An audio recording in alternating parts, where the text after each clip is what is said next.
इयत्ता चौथीची हे कोण गे आई ही कविता आज आपण बघणार आहोत. ही कविता जर तुम्ही व्यवस्थित चालीवर म्हटली तर तुम्हाला पण पाठ होईल. मी म्हणतो तशी चाल लक्षात ठेवा.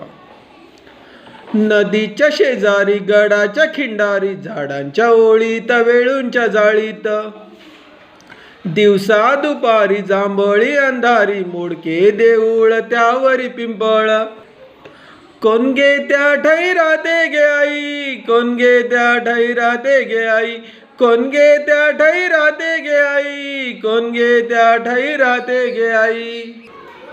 चिंचांच्या शेंड्यांना वडाच्या दाड्यांना ओढोनी हलवी कोण गे पालवी कोण गे जोराने मोठ्याने मोठ्याने शिळगे वाजवी पाखरा लाजवी सारखी किती वेळा ऐकू येती शिळ सारखी किती वेळा ऐकू येती शिळ सारखी किती वेळा ऐकू येती शिळ सारखी किती वेळा ऐकू येती शिळ.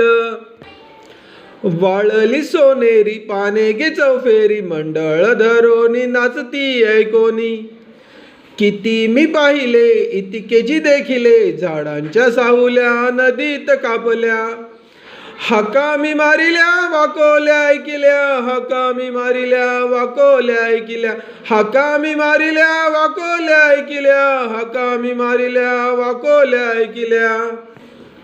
उरात धडधडे धावता मी पडे पळालो तेथून कोण ए मागून कोण गे त्या ठाई राहते गे आई कोण गे त्या ठाई राहते गे आई कोण गे त्या ठाई राहते गे आई कोण गे त्या ठाई राहते गे आई.